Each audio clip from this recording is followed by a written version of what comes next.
Call the meeting to order of the Chautauqua County Legislature on September 22nd, 2021. Would the clerk please call the roll?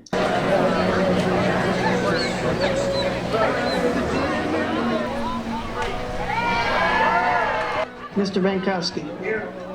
Mr. Davis. Here. Mr. Gould. Here. Mr. Harmon. Here. Mr. Hemmer. Here. Mr. Lawton. Mr. Muldowney. Mr. Nazaro. Mr. Nebel. Mr. Pavlak. Mr. Penhallow. Mrs. Rankin. Mr. Scudder. Mrs. Starks. Ms. Vanstrom. Mr. Ward. Mr. Whitford. Here. Mr. Whitney. Here. And Chairman Shagnon. Here. There is all are in attendance. There's quorum. We will now move to the second privilege of the floor. Good evening. My name is Kathy Abbate from Asheville, representing the Western New York Freedom Seekers, a fast-growing group of concerned, frustrated, and upset residents. We come here as citizens of the United States, grateful for the inalienable rights given to us by God and acknowledged in our Constitution and Bill of Rights. You were elected into the county legislator position to represent the will of the people in Chautauqua County. There is a high level of responsibility to uphold your legislative roles. Your constituents implore you to uphold the oath to which you swore, to defend the Constitution of the United States and the Constitution of New York. Over the past few months, you were urged to adopt a constitutional sanctuary resolution. Last month, Cattaraugus County passed such a resolution, and it was actually noted in a very large newspaper. They're only one of three in the country. Many of you have been contacted by your constituents regarding moving forward with this. However, today we gather outside, as I'm sure most of you saw, not for a resolution, but to take a stand against the New York state government, federal government, and corporation overreach. There is an immediate threat that needs to be addressed.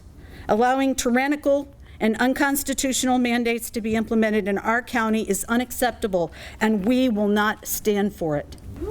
Forcing people to choose between their livelihood or non-consensually putting something in or on their body is not really a choice, but it's coercion. We want to be very clear with each of you. We expect our local government to protect and uphold our right to provide our families and our medical freedoms. New York law states that no person shall be denied equal protection. We are demanding equal employment protection. We have a right to work and shop free from unconstitutional mandates. We are asking you to stand for the rights of workers and adopt a freedom ordinance, of which we are petitioning. We have hundreds. As of today, we have over 500 signatures, and we just started the petition 1 week ago. And we are just getting started. People of Chautauqua County have had enough. With that said, the petition reads as follows.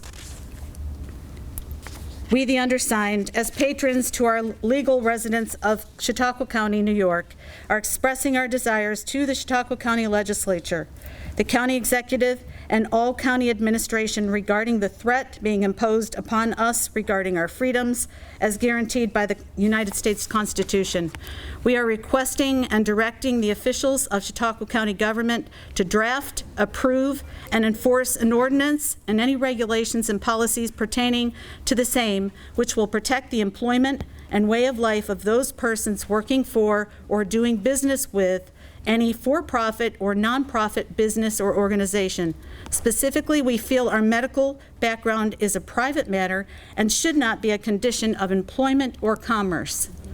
We strongly oppose any condition of employment or commerce directly linked to one's vaccination status, mandatory mask wearing, compliance with testing, maintaining, or possessing a COVID passport or any required medical policy or procedure regarding the COVID-19 virus.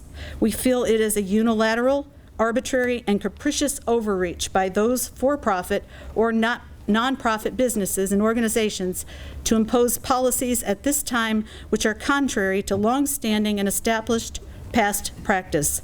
At no other time until now has one's medical privacy been so threatened. We request Chautauqua County government to impose penalties, fines, and administrative censure on any for-profit or nonprofit business and organization which would terminate or furlough any employees or deny individuals the opportunity for commerce on the basis of their mandatory compliance with COVID-19 policies and procedures. Who here now will sponsor this ordinance? Any one of you? We are asking for that from you. And we are collecting signatures, and we are planning on getting thousands of signatures. Thank you for the privilege of the floor. You're disgusting.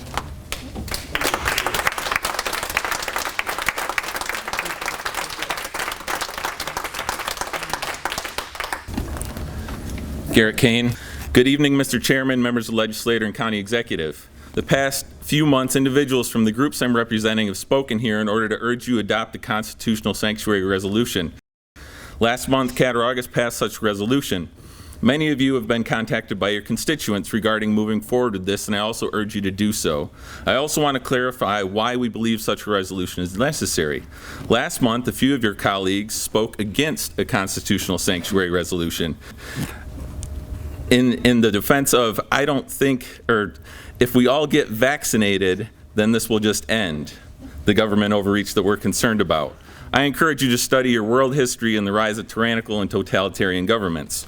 In March of 2020, the state legislature handed Governor Cuomo sweeping executive powers, and he issued sweeping mandates, shutting down our schools, many of our local businesses, and places of worship. Many of us closely watched the number of cases, hospitalizations, and deaths. In our rural area, it seemed like the drastic shutdown and lockdown measures were doing more damage than the virus. Drug use and domestic violence spiked. Businesses that were forced to shut down closed for good. Parents and kids were stressed with the closure of schools and transition to remote learning. People suffered from spiritual lethargy from not being able to gather for worship. Many of us outside this evening were also on the streets raising our voice against these overreactive mandates in 2020.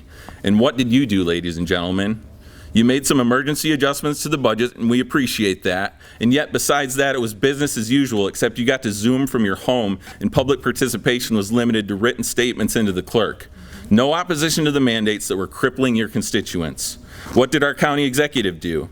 He went into the control room with Kathy Hochul and other politicians multiple times a week, a meeting of public officials without the public or press present. Therefore, no one knows what went on in there. But it was apparent that our executive offered little to no opposition to these mandates. In our opinion, you missed a golden opportunity to stand up to the state, use home rule and nullification to push back on these unconstitutional mandates. Fast forward to right now. We're staring down the barrel of state and federal mandates that are further threatening the stability of our education system, our healthcare system, and the incomes of our local families. Again, this is in the name of defeating COVID and getting back to normal. Let's talk about COVID in Chautauqua County. We hear a lot about the number of cases being high and that these are mostly unvaccinated, yet only 49%, less than half of the cases since August, are confirmed unvaccinated. I think by now we realize that cases should not be our main metric. We should look more at severity of symptoms and hospitalizations. Locally, stress on our healthcare system is not overwhelming, and the vast majority of cases are recovering quickly at home. Nearly 20% of our population has recovered from COVID, and 80% of our most vulnerable population of folks over 65 have been fully vaccinated. In light of recent studies out of Israel indicating natural immunity from having the virus is as good, if not better, than the current vaccines, we should be encouraged in not spreading fear or panic. In a free society, each individual should have sovereignty over their medical decisions. No institution, especially government, should coerce or otherwise force someone into putting a drug into their body against their will and conscience. I respect those of you that have chosen to get vaccinated. Many of my friends and family are vaccinated, and I hope and pray it's effective. Everyone makes their own risk assessment or cost-benefit analysis when it comes to these vaccines. Likewise, everyone can make their own decisions in regards to who their family associates with. My cost-benefit may be much different from someone who is older or has more health issues. What I think is a big factor for many of us who have chosen not to get the vaccine or give it to our children is the fact that there have not been any long-term longitudinal studies for these vaccines. Like I said, I hope and pray for the sake of my loved ones who've gotten it that there aren't, but the fact is we just don't know yet. Therefore, we must respect each other's decisions. If you agree with this statement, it is time to act. Draft an ordinance or resolution that says our county will not tolerate any level of government mandates that violate our medical freedom or right to privacy of our health care information. Please realize that there are a significant number of your constituents paying close attention to what each of you do or say or not do in regards to these unconstitutional mandates. We know it won't be easy, and we know the state will likely push back, but it's long past time to take a stand. If you choose not to act, there are people that are ready to replace you in 2 years. If you do, we'll support you 100%. Please follow the lead of our former county executive and state senator Borrello. Start speaking up and pushing back against the bullies in Albany and Washington. Thank you.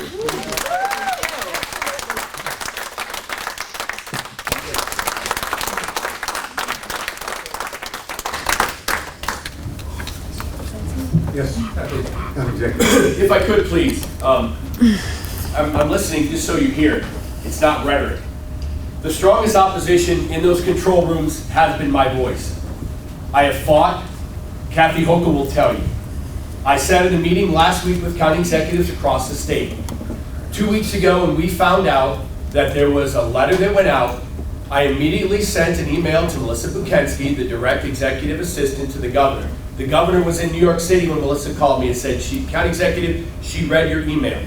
I proposed, then focused on nursing homes, that 80 to 90% vaccination, let our employees work, test out, give them an option. County executives across the state have stood for the same position. We are working. I have spoken with the governor's assistant, fighting as county executives to have a sit down with the governor. We know this is critical. Our COVID team, myself, the sheriff, Mr. Gutman, we're planning. God forbid if something were to happen. My wife's a respiratory therapist. I'm well aware of what's going on. I have been fighting continuously. I was demanded to make a mask mandate for school, did not do it. I will continue to fight the governor, getting her ear and telling her this is not the right thing to do. That's the best I can do, and I will continue. If you know anybody here that knows me personally, please go to the control room. They were surprised that I actually had a pleasant word to say in our last executive meeting. Wow, you're nice. Is there something wrong? I've been fighting Larry Swartz. I've been fighting everything along the way for you guys. I'm not doing this as some stunt, but I just want you to know, please reach out to me, reach out to my office. I will convey this message. The hopes that we have is a meeting with the governor. We have asked, we have asked, we have asked. Thank you for your time. Thank you for all sharing your information. I wanted to share that with you tonight. Thank you. Thank you. Tammy Schack, DeWittville, and I just really have a sentence, and that's it. It is not your job to protect us. It is your job to protect our rights. And that's the bottom line. And we have a lot of opportunities for you to prove that you're doing that, not just to talk to Catherine Hochul in your own private messages, but you can actually sponsor the ordinance and put it in writing and put it to vote so we can see who's putting their money where their mouth is.